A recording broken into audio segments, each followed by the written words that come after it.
Welcome to Fearless Mom. Today we are in part 2 of our 3-part series on mindful thinking. Last week we talked about growth mindset, and I don't know about you guys, but in studying this, I was studying it in efforts to prepare you and equip you, and I learned so much, not only about my parenting, but about myself and about my mindset toward everything. And the more I studied, the more I realized that growth mindset can literally change and improve every area of your life. So I can't wait to dig in today. We're going to be talking more about it, and we know in Fearless Mom, we're always about embracing the responsibility to do our best to set our kids up for their best. And all the research shows that our kids could be more successful and lead a more fulfilling life when empowered with the growth mindset. So we're going to talk more about that today, but first we want to welcome in our online moms. We're so thrilled that technology has connected us, and whether you are in a remote group or you are watching or listening by yourself, our prayer, our hope is that you feel a group of moms in Austin cheering you on. We are with you, we are for you. And remember, if you are one of those moms and you are listening or watching by yourself, you may be by yourself, but you're not alone. We are standing alongside you. So let's start with a word of prayer before we get going. God, I thank you so much for this day. I thank you for the gift of your word. I thank you for the gift of technology that connects us to so many moms. I thank you for the gift of motherhood. God, right now we ask that you settle our hearts and our minds and you open our eyes and our ears so we can see and hear what you want us to learn today, so that we can be the moms we were created to be, to raise up these kids to be who you created them to be. In Jesus' name. And everybody said? Amen. Okay, now I've told you guys that my kids are total opposites. And Joe is, I don't know how to describe him. Joe marches to the beat of his own drum, and, I'll tell you something that happened. So Joe came home his senior year. Now keep in mind, the kid is 18 years old. So he comes home his senior year, and he says, and Mac and I were home, and he said, guys, I learned how to do a backflip today. I said, Joe, honey, that is impossible. Like, you can't learn how to do a back tuck in an hour after school with some friends. And he goes, no, seriously, I did it. And I said, I don't. And he goes, let me show you. And I go, no, please, no. As opposed to my husband, who says, let's go outside. Wait, let me get my phone. So, good news, guys, we have it recorded. So let me show you Joe's backflip that he learned in 1 hour after school one day. Let's watch together. You all right? Yes, sir. Wait, there we go. That would be my son, Joe, who, by the way, went off to college as a physics major. I'm just saying, like, it's in there. It's just not always tracking. So I said, so they came, I can't even. When I watch it, I do want you to watch it one more time. This is what I want you to listen for. Listen for Joe's reflex at the end. This has nothing to do with the story, but we have laughed about it so much. Listen to what Max says, and keep in mind, I'm inside. I did not witness this firsthand. So listen to what Max says and listen to what Joe says back. Ready? 1, 2, 3, go.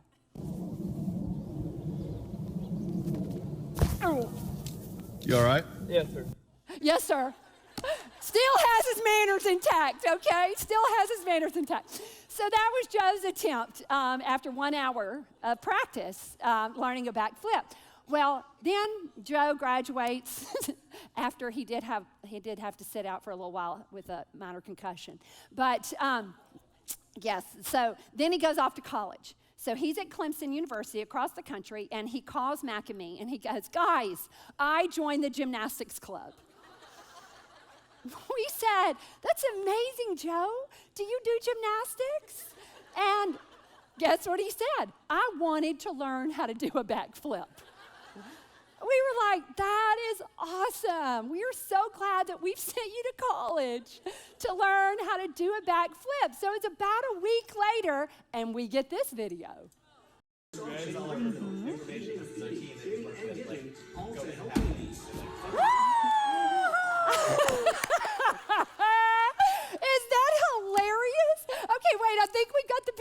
how Joe felt after he did the back tuck. Yeah, he was beside himself. Now, unbeknownst to us, Joe had a deep desire to learn how to do a backflip. We don't know why. This we know about Joe. You're better off not asking why. When I asked for these videos, he texted me, he texted me back, he sent them to me, and I said, thanks for always letting us use your stories. And he goes, no problem, I got tased again today. Like a dare, like a challenge. He said, it did happen at church, if that makes you feel any better. Anyway, that says a lot about Joe. But unbeknownst to Joe, Joe was implementing the growth mindset. Joe did not know how to do a backflip.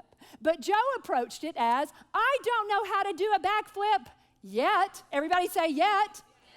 Of course, we're wondering, why do you need to know how to do a backflip? But Joe thought, I'm going to learn how to do a backflip. So what does he do? He seeks out help. He joins the gymnastic team. He probably fell multiple times before he got it right. It was painful.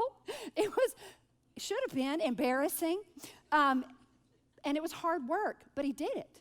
He was employing the growth mindset. And you may not desire in your life to do a backflip. And maybe that's not even a list on the things that you hope your child will accomplish one day. But we do know that children are better off. We do know that we are better off if we approach life with the growth mindset. We can learn from Joe, number one, things not to do, and then things to do. And what he did was he said, I don't know how to do it yet, but I'm going to do the work, and I'm going to practice, and I'm going to use new strategies so that one day I will be able to do it. We should approach everything in our life that way. It's not just about academics. It's not just, when I first learned about the growth mindset, it was applied to academics. It was in the classroom. But the more I read and studied, it's not just about academic performance or even sports performance. It's about your emotional health, your relational health, your spiritual health, and yes, your physical health, and your professional health. It applies to every area of your life. And so, what is our job? To do our best to set our kids up for their best life. And so we've got to dig deep into, if we know the research says our kids are better off if they use the growth mindset, then we need to learn the vocabulary, and we need to be able to teach them, but we also we know the best way to teach it is to have it, and so we need to adopt that growth mindset also.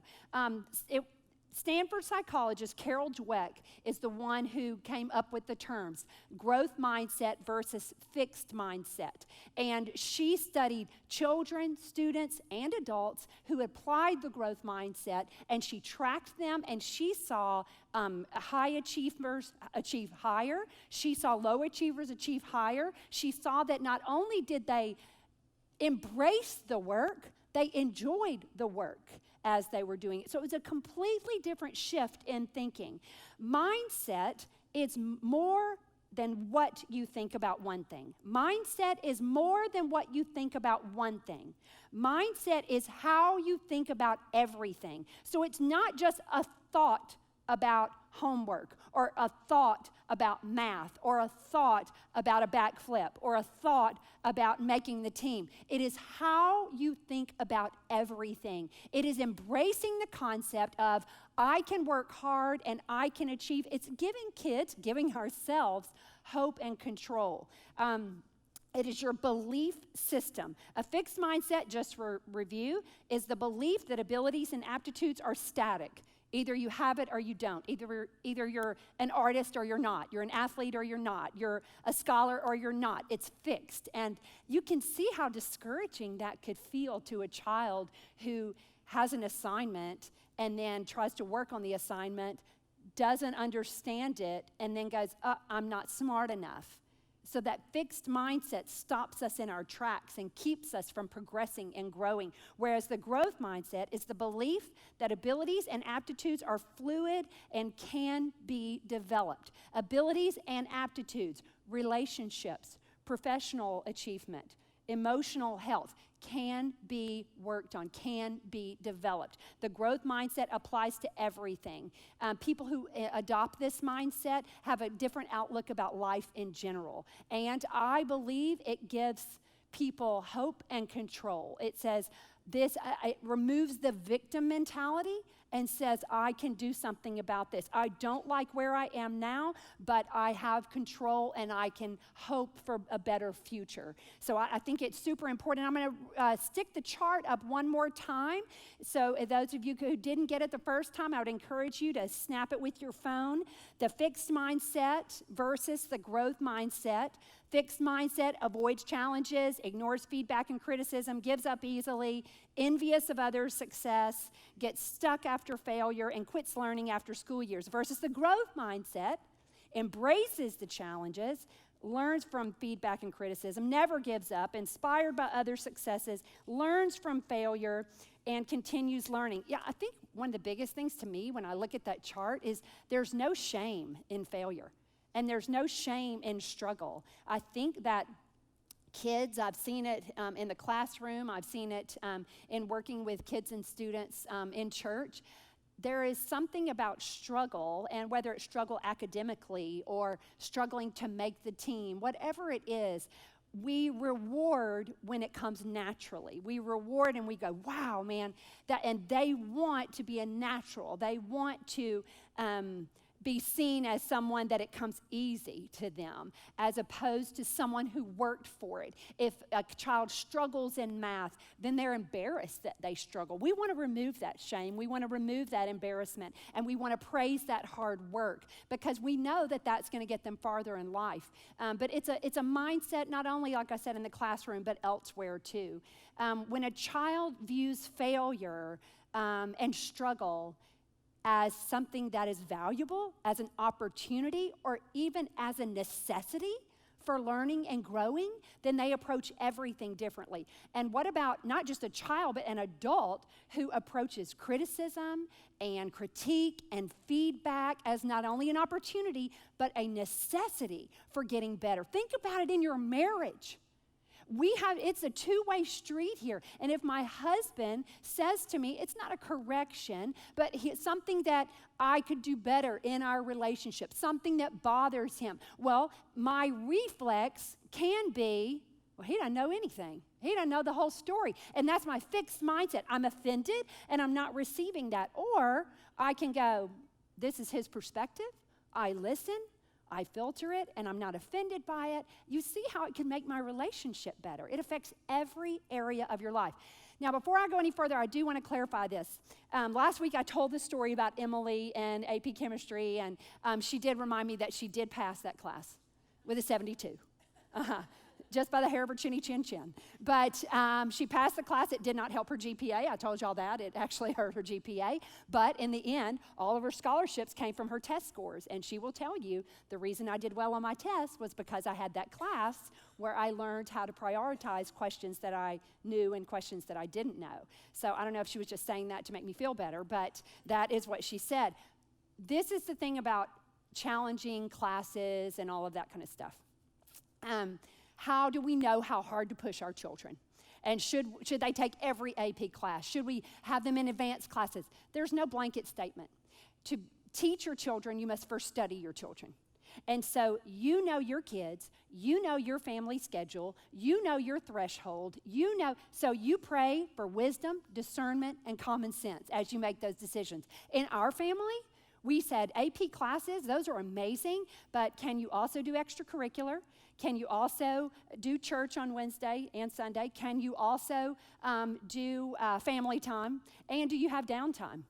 And so then if you could do all that and add an AP, I was like, go for it. But I'm not going to, I believe in hard work, but I believe in family time. I believe in hard work, but I believe in church. I believe in hard work. And so it was one of the things that we did. But that was our decision. Early on, Joe started doing advanced classes in some things, and Emily would start them. And there's no right answer for everyone. You know your children. You make the decision. You study your children, know their threshold, believe that their threshold is probably higher than you think, and be okay with struggle. And I think that's super important. And then if you have a special needs child and you're like, I don't know what independence looks like. When we talk about your job is to raise up independent, competent adult children, your responsibility now is to embrace the responsibility to do your best, to set your child up for his or her best. So if you have a child who has special needs and maybe you don't know what independence looks like, it is your responsibility to lean in, to talk to the pediatrician, to talk to the counselor, to talk to the teacher, and to stay in close communication. It is a team approach with special needs kids. It is a team approach with kids who are not in special programs. It is a team approach. We work with the educators, with the doctors to know what's best. And if you don't already have a counselor for your child and you're thinking, I don't know if this is stressful, find a counselor. We believe in building your team to support your child. So I wanted to clarify that when we talk about struggle is good, and we're going to talk about that today. You do what you can handle, and there are different seasons. There were seasons of our lives where we were like, hey, we're going to kick it down a notch because we've got so much going over here with our family or with our situation we're in right now, whatever, and that's okay. That's okay. I claim, Romans 8:28, nothing is wasted. God is going to use everything for his glory and our good, and I've got to believe that for my children too. So I just wanted to clarify before we go on. So when I talk about struggle, when I talk about pushing your kids, you know your threshold and understand that your child's threshold is probably higher than you think it is. And so just go into it knowing that. The good news about this research about mindset and about how it's so important. We know it's important. We know it's valuable. Good news is, no matter what mindset you have today, you can learn how to have the growth mindset. You can retrain your brain. Turn to your neighbor and say, retrain your brain. You literally can build your brain. You literally can make your brain stronger. You can work on how your brain fires by employing the growth mindset. Through mindfulness and practice, you can retrain your brain. When I talk about mindfulness, and I'm going to talk a lot about that today, I want you to understand that mindfulness has many different definitions, and I'm going to give you our definition in just a minute. So being mindful, if you guys have read it all, if your kids' teachers or you've seen on Facebook, there's so much out there about social emotional learning and how we need to connect a kid's emotional health and social health with their academic achievement. And so mindfulness is a big thing right now. It's very current. Whenever you Google something, be discerning. If you're going to Google it and try to look for opportunities, just understand we filter everything through Scripture here, and there are always some wackos out there. And, some would say I'm a little wacko. That's okay, I embrace it. But just be wise and discerning, always. We are always praying for wisdom, discernment, and common sense as we parent. Every family is different. Some things will work for your family that will not work for others. Our job here is to find some common ground. So we're going to talk about mindfulness today. No matter your mindset before today you can have a growth mindset. You can retrain your brain. Romans 12:2. Romans 12:2, we're going to put it up there, and then the highlighted words, I'm going to want you to read it with me. Don't copy the behavior and customs of this world, but let God transform you into a new person by changing what? The way you think. By changing the way you think. Then you will learn to know God's will for you, which is good and pleasing and perfect.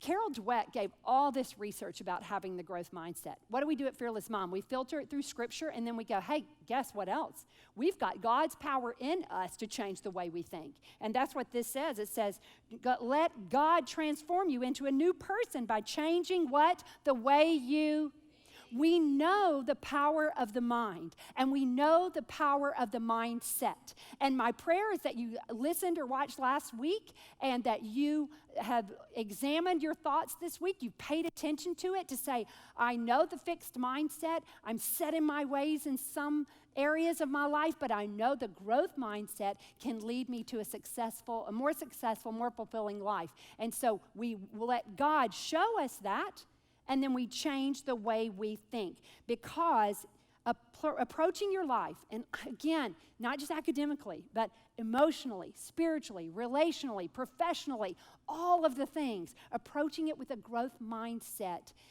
gives you hope, gives you control, it points you toward the future. It's the way we're supposed to live. That's what God intends for you. Your mindset can be a superpower. Your mindset can be a superpower that nobody sees but you. And someone may say, wow, she is just, what has gotten into her? You're like, she's changed the way she's thinking. Quit that stinking thinking. She's got a growth mindset now. She's like, give me my cape. I am ready to take over the world. It's just a change in your mindset because you've allowed God to change your heart and your mind. And he will do his work in you. You're like, I'm not strong enough. You're not. But God is strong enough to help you do it. And when you partner with him, he will give you that. I know that last week we talked about adding yet. I'm hoping that you found opportunities to add that to your vocabulary this week. I know we did. I was encouraging my husband with yet. But thinking about Joseph, I can't do a backflip. What? Yes. Yeah. Are you guys all going to go home and try a backflip today? Yes? We'll have our own class. You may not want to show your kids. For those of you listening on a podcast, we will post it. We'll post those videos, as painful as they are, on the Instagram. Oh, I meant the Fearless Mom Instagram. Yeah, my daughter will be like, Mom, seriously, the Instagram? Anyway, I don't understand social media yet. Okay. My marriage isn't healthy yet. My child doesn't sleep through the night. Yes. My child doesn't eat solid foods. Yes. My child isn't walking. I don't feel close to God. Yes. I don't think I've reached my true earning potential. Yes. I don't think I am who I'm created to be. Yes. We're stepping into that. Do you see how just saying yet moves us from looking to the past to looking to the future? It says, this is how, look how discouraging, of course I'm changing my face. Look how horrible it is, But when we say yet, I've now position myself. That's what a growth mindset does. It changes your posture. It changes your perspective toward the future. It gives you hope and control. But we don't know how to do it. Yes. I haven't figured it out. Yes. I haven't figured it out yet. Acquiring the superpower sets you up for your best life, and equipping your child with the superpower sets them up for their best life. So go ahead and decide right now, I'm going to do the work. Turn to your neighbor, I'm going to do the work. To retrain my brain. Here's the key. Max said this, I can't remember. It was a message series that he did a while back. Think about what you think about. Isn't that such a simple sentence? Think about what you think about. Think about what you think about. That's what mindfulness is. Think about what you think about. That's what the growth mindset is. Thinking about what you think about. And then choosing to think forward, choosing to think not yet, choosing to think growth mindset. It is about thinking about what you think about and then doing something about it.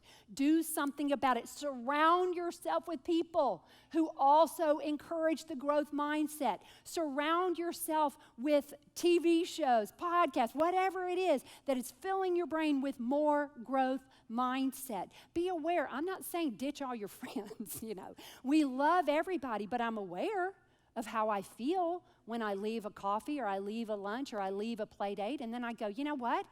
If this person is not encouraging my growth mindset, now I've got to find two people who are.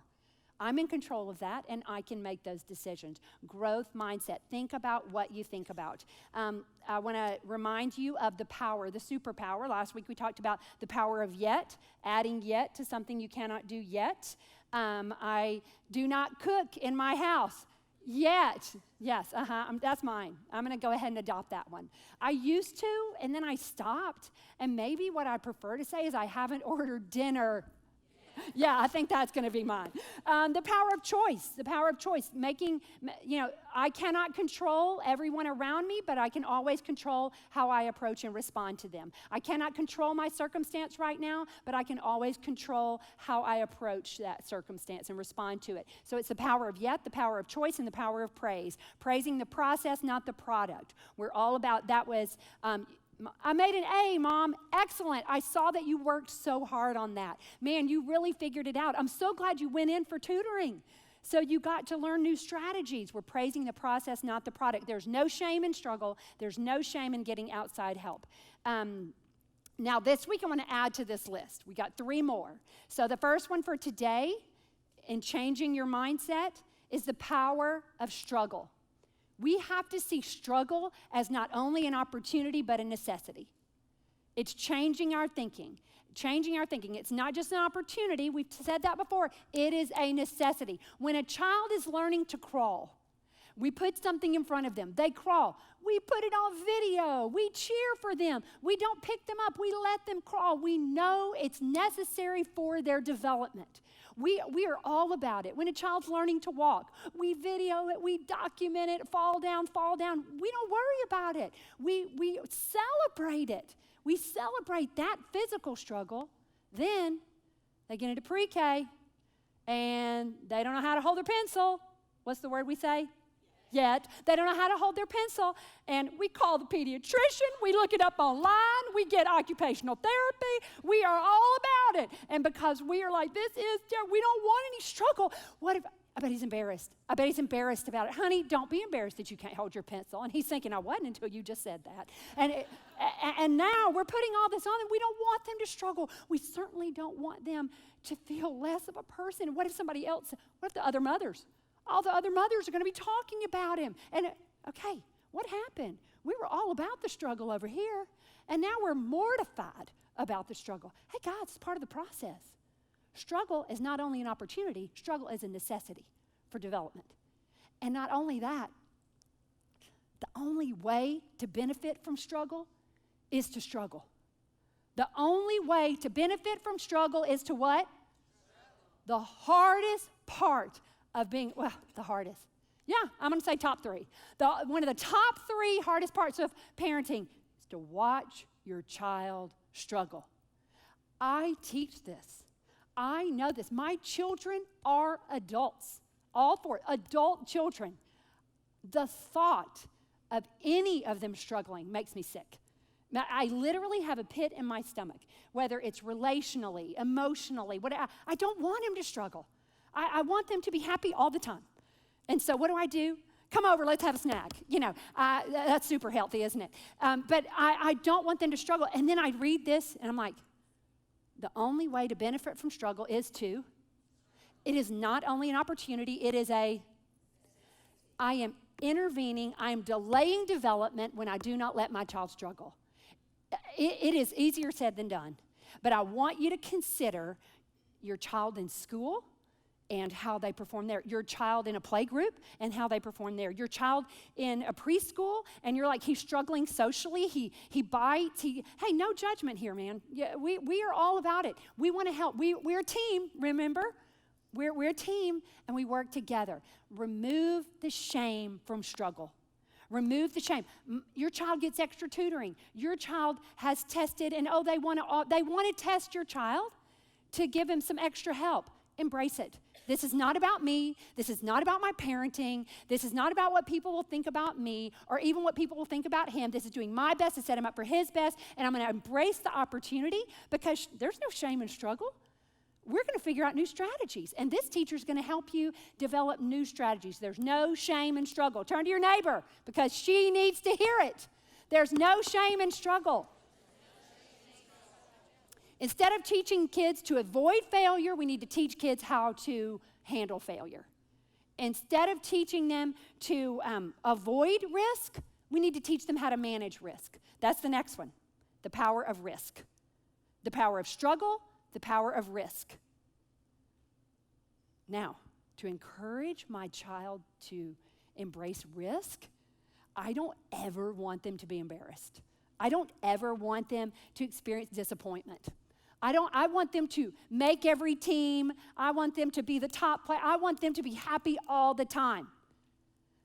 Risk is not only an opportunity, it is a necessity for healthy development. Embracing risk. The only way to know or to learn how to do something is to try it. And I have to be okay with risk. When Joe called and he said, I'm going to audition for the musical. My 2 best friends, we decided we're all going to audition together. And I'm like, that's amazing. And I tell Mac, I'm like, he's literally never been on stage by himself. What is he thinking? And the choir at our high school is like 450 or 500 kids. And so it is, to be in the musical, it sells out. It's multiple shows. It's like a facility that seats, over 1,000 people. And I'm going, oh my word. You've seen Joe. The only way he does things is all in. And so if they give him a note that he can't hit, Joe's going to try it anyway, and he's going to give it his best shot. I was like, I didn't want him to risk it. I didn't want him to, Emily, I think I'm going to go off to college. I'm going to go out to South Carolina. And I'm like, you don't know anybody? You don't know, that is so risky. That is so, what if you hate it? What if you, and both of them, fortunately, I only said those words to Mac because I knew in my head, even if it failed, and here's my thinking, God's going to use this failure in their lives. God's going to build them through, and lo and behold, the courage. Y'all saw Joe's face after he did it and then figured out how to do it. He was beaming. He could not wait to do it. Encouraging risk. It goes against every part of being a mom. Encouraging risk. It is like, I don't want you to get hurt, but I do want you to try. Okay, yeah, use good judgment. And I'm praying. But we have to teach kids and empower them how to manage risk. And if you say, well, I have a kid with anxiety. So risk is super scary. I get it. And so Sissy Goff from Raising Boys and Girls, she's actually from Daystar Counseling in Nashville, and she works with kids specifically girls with anxiety, and she says we must be very cautious with our girls' anxiety because unknowingly we can feed their anxiety. We would never do it on purpose, but the only way to overcome a fear is to lean in and do what you're afraid of. And we don't want them to. And we don't know, are they going to break? Are they going to crack? Again, it's a team. You're working with the counselor. You're working with the teacher. We're not going to throw a kid in who's not ready. But we have to understand they're more capable than we believe they are. And they're more resilient. And the only way to build resilience is to be in a situation where you have to be resilient. And so we have to look at risk as not only an opportunity, but a necessity. It goes against every core of our being, doesn't it? We want to shield them, but that is not helpful to their development. So we have the power of struggle, the power of risk, and third, I have the power of new. The power of new. Encouraging kids to try new things, to do something they've never done before. This, I think, goes back to the risk and the struggle. I think I've had moms say to me, my son wants to try out for basketball, but he's in 9th grade and he's never played before. What do you think? I'm like, let him try. Let him try. But we don't want him to, let him try. He wants to do it. What's the risk there? Let him try. And Emily did not make volleyball her 7th grade year. And then I didn't know if she was going to try out again her 8th grade year. And she got off the bus and said, hey, Mom, I'm on the volleyball team. I'm like, really? Did you try out? You're wearing flip-flops. And she said, during lunch, I'm pretty sure it was Kinsey, during lunch, Kinsey showed me how to serve. And so I made the team. I'm like, that's amazing. I likely would have prepared her like this. You know what? It's okay if you don't make it. I want you to be ready for if you don't make it. Because I would want to build her up in case she didn't make it. And so good news, I didn't even know she was trying out because I think she decided at lunch and to try out that day. But embracing risk, empowering kids to try something new. She hadn't really played, and a lot of the girls had played club ball and everything, but she wanted to try it. And she loved it. It was amazing. She didn't go on to continue to play, but it was something new for her, and she wanted to do it. And we have to be okay with that. And as a matter of fact, the best thing you can do is to let your kids see you do something new. And you have to, a lot of times, look foolish. You have to be okay with looking like you don't know how to do it. You have to be okay with being embarrassed. I have to lean in and acknowledge I'm not good at this and look foolish before I can be good at it. It's the best thing you can do for your kids is to let them see you try something new.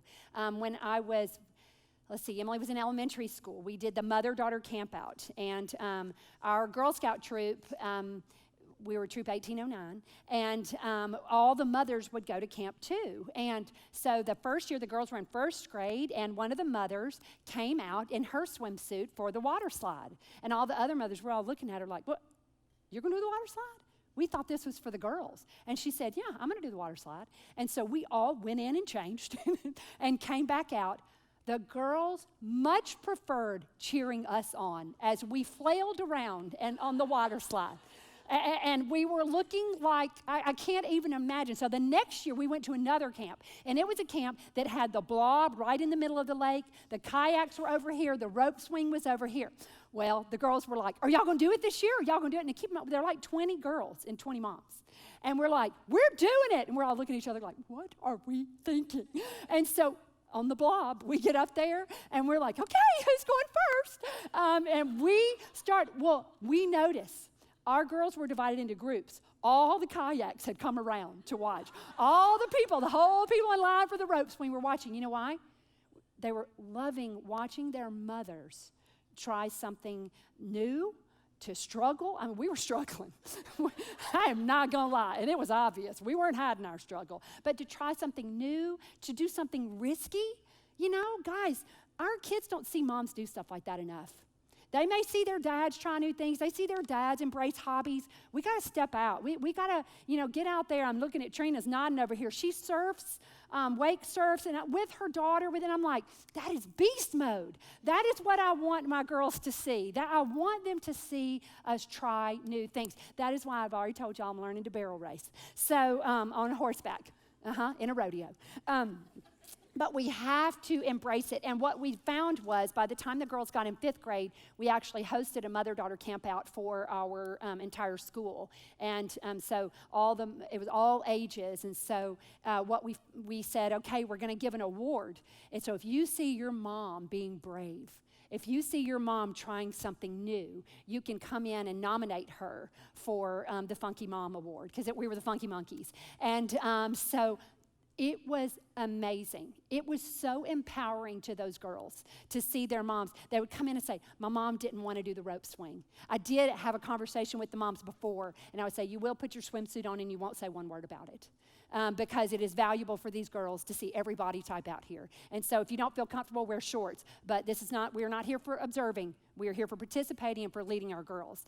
And so anyway, the girls would come in one by one. My mom had never done the rope swing. She didn't want to do it, but she did it anyway. And I'm like, we had no idea the response. And Emily is 25. Emily and Allison are 25. They're still doing it at their elementary school. It was one of those things that just caught on. It was so empowering to our girls. Moms, if you have girls, you need to let them see you try something new and something brave and something ridiculous. So mindset is the key. It is shifting our mindset, embracing the struggle, embracing the new, embracing the risk. And we know that it leads to a happier, more fulfilling life. Galatians 6:4-5. Pay careful attention to your own work. To what? See, you're responsible for that. Pay careful attention to your own work, for then you will get the satisfaction of a job well done, and you won't need to compare yourself to anyone else. For we are each what? Responsible for our own. You don't need to compare yourself. We've got to teach our children not to compare. We say, you do you embrace your responsibility, you learn at your pace. I love the pace you're learning at because I see you working. I love that. We're embracing that. I look at my child. I had Emily, who was like speaking, I'm not even sure what age. I think she came out of the womb, talking and telling us what to do. And then I have Joe, who did not say one word. I'm not exaggerating, not one word until he was 3. And so had I been panicky about that, had I not been a teacher, and my degree is special ed, so I knew what to look for, I would have been frazzled if I'd seen everything on social media, and he was behind every milestone there ever was, I mean, stuff that wasn't even documented. I can tell you right now, Joe was behind. That was just who he was. He was just laid back and easygoing, and I got to be okay with both. I have to embrace both, and a growth mindset says you grow at your own pace. I'm not going to panic. I'm going to help you learn new strategies. I'm going to get you the help you need. to do it, and we're going to work on it together, but there's no shame and struggle, and we embrace the child we have and teach them that they're responsible for their own conduct. I think the thing about being responsible for your own conduct that's super important is understanding, because if we look at everything that's current, all the current things that are in the education system today, we talked about social emotional learning, growth mindset, emotional resilience, all of the things. There is a common thread that runs through all of them, and it's empowering our children to recognize thought, to catch that thought, and then say, what do I do with it now? So what are ways we can teach children, and I'm talking about from the tiniest. Are there words we can use? Are there vocabulary words? Are there things that we can do, choices we can make and actions we can take that can help them recognize thought and catch that thought, recognize a feeling and catch that feeling? That's what we're working on doing. We're going to do so much more next week, but I want to send you home today with a few strategies that you can employ as far as teaching kids to be mindful of their thinking, as far as helping kids with mindfulness, being aware of their thoughts. And again, growth mindset, it's all about being aware of your thought and saying, what am I thinking about this? How am I feeling about this? So we want to teach them to catch that thought before it becomes a pattern of unhealthy thinking. And so that is the social emotional learning, and that is the cognitive behavioral therapy that you hear a lot about. We want to teach them to catch that thought before it becomes an action or behavior. That's willpower, self-regulation, self-control, more of those skills. Catch that thought before they react with emotion instead of responding with wisdom. And that is, that's a huge self-regulation, and all of that is a huge part of social emotional learning and behavioral issues that we're seeing in younger and younger kids. Catch that thought and push through and persevere and work hard. See if they understand, I'm feeling discouraged, I'm thinking I can't do it, but actually I know that I can if I work hard and use new strategies. And so we wanted to catch that thought. We wanted to catch that thought, take the risk, take the challenge, embrace struggle. There's no shame in struggle. There's no shame, and I learn differently than you do. I read at a different pace. We can work together, and there's no shame. So what is mindfulness? I'm going to give you our definition. When I teach mindfulness, this is what I'm saying. Being intentionally and fully aware of the present. That's all I mean. Being intentionally, that means I'm doing it on purpose. I'm setting aside time. I'm making it happen. Being intentionally and fully aware of the present. Intentionally and fully aware of the present. These are things that you can be aware of right now. If you're pregnant or if you're a grandmother, and everything in between. You can be aware of your mindfulness. You can be fully present. And when we talk about teaching kids this, we're going to talk about the 5 senses. Seeing, smelling, tasting, hearing, feeling. So be thinking about that. If you have a little one, you can have mindful moments. You can have a mindful meal. You can take a mindful walk. You can implement mindfulness into your child's day by doing this. We're going to go outside. I'm leaving my phone.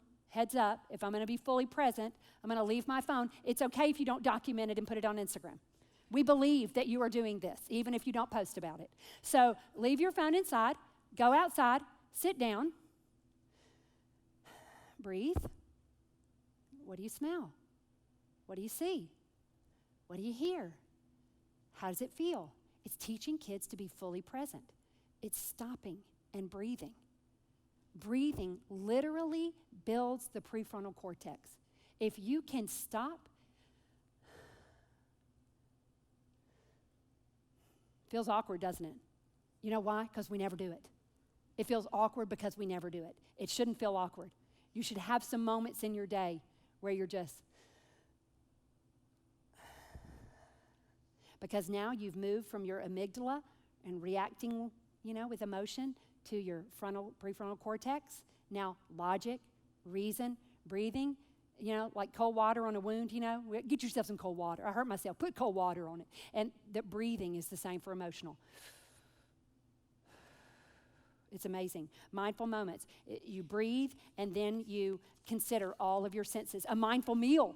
A mindful meal, you may put out something new that no one's ever tasted before. You get a new food and you go, guys, we're going to have a mindful meal. And you put that one thing out and you go, okay, we're all going to taste it and we're going to talk about what it smells like, what it looks like, what it tastes like, what it feels like. Does it sound? Does it crunch? It's just getting them to think about what they're experiencing, to be fully present, to be intentionally present. And if you have a child who's super high strung, who's super emotional, teach breathing. Teach breathing. We say that a lot in our remote control, take a breath, take a break, watch your tone, watch your face. When we talk about how kids, need to talk when they are upset, but they need to speak in a respectful tone. You can do the same thing when they're upset, like let's breathe. 1, 2, 3. I don't mean like this. Not hyperventilate. It's slow breathing. It's intentional. Remember, mindfulness is about intentionality. It's about purposeful breathing. 1, 2, 3. 1, 2, 3. You're helping them think about what they think about. It's amazing how empowering. There's a professor at Stanford who actually teaches a class on willpower and self-control, and she started it with adults, but the more she did it, she had so many enrolled that they had to change the location of the class 4 different times because so many people wanted to learn about willpower. One of her first chapters says, start your day with 5 minutes of breathing with your eyes closed. I was like, 5 minutes? That is an eternity. I cannot do 5 minutes, but I was leading a group, so I had to do it. And so I was like, is this hard for anybody else? And they were like, well, not really. It was so hard for me. Let me tell you this one activity to try for yourself.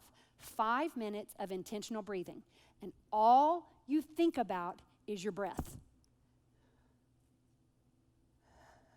It was so hard for me, but I kept doing it every day, and my mind would wander, and I would pull it back, and I would pull it back, and I would pull it back. You know what I was doing? I was building my prefrontal cortex. You can get stronger. You can build. You can do it with children in tiny increments, tiny bits of time. The breathing is huge. Close the eyes just thinking about your breath. It gives them control. If you have a little one who is so emotional, do 30 seconds of breathing. Do 10 seconds of breathing. But that breathing and only thinking about the breath is so, so empowering. Another thing I want to challenge you to do as we talk about mindfulness this week, Mom, the definition of motherhood is multitasking.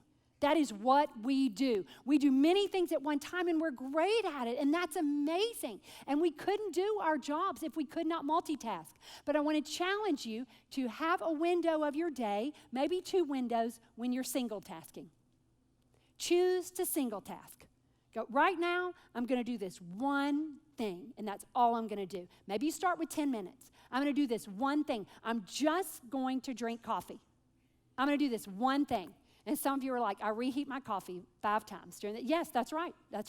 But right now, I'm going to wake up earlier so that I can do one thing for 10 minutes. Or maybe your one thing involved your children.